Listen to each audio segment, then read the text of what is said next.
Bienvenue dans la partie 2 de notre vidéo.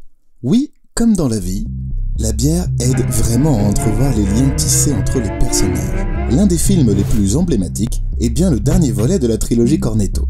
J'ai nommé The World's End, le dernier pub avant la fin du monde en français. De quoi parle ce film?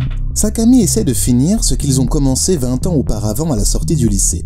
Faire un tour alcoolisé des 12 pubs de leur ville. C'est littéralement un voyage à travers les âges des protagonistes. C'est ce jour-là que j'ai inventé le voyage à travers le temps. La bière est le lien qui les unit, qui leur permet de se différencier dans un premier temps, puis de se retrouver. Dans Fight Club de David Fincher, c'est plus discrètement qu'on crée des liens grâce à la bière. Regardez-moi comment les deux personnages sont strictement séparés avec quelques éléments d'amorce. Un peu de cheveux ici, un peu de main là. Mais surtout, le pichet de bière, et c'est évidemment ce qui nous intéresse ici. Le pichet de bière donc est coupé en deux, comme s'il ne pouvait être entier que dans la réunification des deux plans.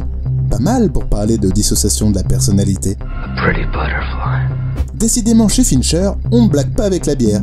Voici une autre scène que vous connaissez sûrement. Cette fois, il s'agit d'une scène de séparation. Jesse Eisenberg, alias Mark Zuckerberg, se fait bazarder par sa copine. Il essaye de boire sa bière à plusieurs reprises car la bière représente en fait le bar entier et la coolitude d'une façon générale, dont Mark ne fait pas partie. Dans une scène classique de rupture de cinéma, on aurait fait se rapprocher les valeurs de plan, un cadre de plus en plus serré quoi, et on aurait fait disparaître le fond sonore, très progressivement, en fondu. Ici au contraire, Fincher essaie de nous faire ressentir tout le poids de la bizarrerie de Zuckerberg. Il est seul dans le cadre, et en arrière-plan, ce sont des groupes fusionnels, cool et souriants qui ne font qu'accentuer sa différence. Ouf, après cette analyse, laissez-moi me désaltérer. Voilà, ça va mieux. Maintenant j'y vois plus clair. D'ailleurs, c'est marrant, cette scène me fait penser à une autre, pas vous? Y a rien qui vous choque là?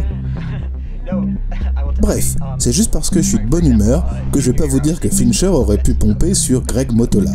Pour oublier ce que je viens de voir, il me faut quelque chose de fort et de parfait. Dans Jaws, les dents de la mer en français, on retrouve une création de liens par mimétisme. Alors que Richard Dreyfuss essaie d'imiter Robert Shaw. En imitant son aîné, le personnage essaie de se retrouver dans un lieu de confort, de sécurité. Poussé à l'extrême, on peut dire que parfois dans le cinéma, la bière devient presque le doudou des personnages. On retrouve cette idée dans Shaun of the Dead, quand la bière devient le point de ralliement et de sécurité, et ça en devient même irrationnel. Mais ça peut être aussi un doudou inversé, quand la bière nous marque dans notre palais comme un goût de shit dans Invictus. To the taste of defeat. Drink it. Remember this. And promise yourself never to taste it again. On utilise la bière comme lieu de l'inconscient, du traumatisme qui nous aide à ne pas répéter les mêmes erreurs. Je déteste le fumier. Dans Blue Velvet de Lynch, on utilise un double moteur. On s'amuse à casser les codes du placement de produit. What kind of beer do you like? Heineken? Fuck that shit! Tout en caractérisant les deux personnages par leur choix de boisson. Pabst Blue Ribbon! Et oui, le placement de produit à Hollywood est roi, ça c'est sûr. Ce n'est pas pour rien que The Truman Show en avait fait une critique. That is a beer. Ah, ce sujet de la bière au cinéma est plus riche qu'on aurait pu le penser de prime abord. Et d'ailleurs, on n'en a pas vraiment fini ici.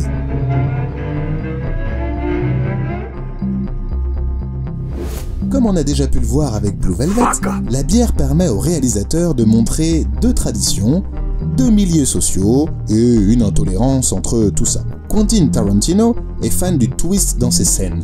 Souvent, il fait monter l'ironie dramatique et joue de la surprise en fin de scène, pour bien nous cueillir. Chez le même Tarantino, décidément, un dialogue à propos de la bière met en exergue les différences culturelles. Vous le connaissez par cœur, regardez.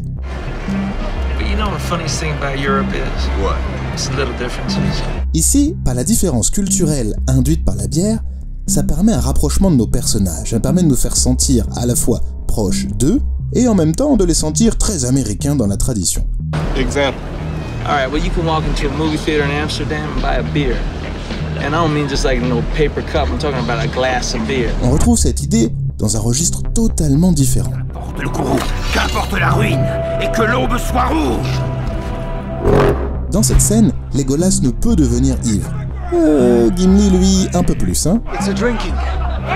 Avec un montage parallèle d'Aragorn qui se fait approcher par Éowyn avec aussi une boisson, la bière est utilisée comme séparation culturelle, mais qui devient en fait le ciment de la camaraderie. Pas mal, Peter Jackson. Tu te débrouilles comme un chef. On retrouvera la même utilisation dans un registre bien différent dans Jules et Jim. Il serait temps que vous commenciez à apprécier la bière allemande.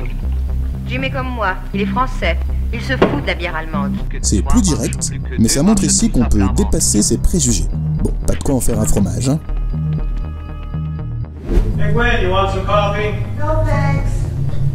How about a beer? Bien sûr, la bière est utilisée ici comme un élément de rire. Mais pensons-y, pourquoi sourit-on dans cette scène? Parce que personne ne s'attend à cette époque qu'une femme fasse cette réponse. C'est donc encore un acte d'émancipation de Cameron. La bière comme élément de guerre des sexes se fait aussi sentir dans ce film. One gay beer for my gay friend, one normal beer for me because I am normal. This is the life. Faisons encore un grand écart dans les styles. Ja, ist Bitburger. Schmeckt gut, ne? Quand Magneto dans X-Men First Class joue du cliché allemand pour se jouer des nazis qui se sont échappés en Amérique du Sud. Ce faux semblant de culture en commun cache les intentions d'un vengeur aux méthodes musclées. Autour d'une cervoise, on se sent bien, on se rapproche. C'est un outil facile pour que les scénaristes puissent faire communier les personnages. Comment ne pas citer la scène de E.T. Alors que E.T. boit une bière, Elliot en ressent les effets. Quel moyen génial pour nous faire comprendre le lien psychique entre les personnages. On retrouve cette idée de lien entre les personnages ici, dans Les Retours du Roi, ou ici, dans La Communauté de l'Anneau. Dans la scène du premier opus, on y voit des hobbits danser entre eux, confortables dans leur ressemblance.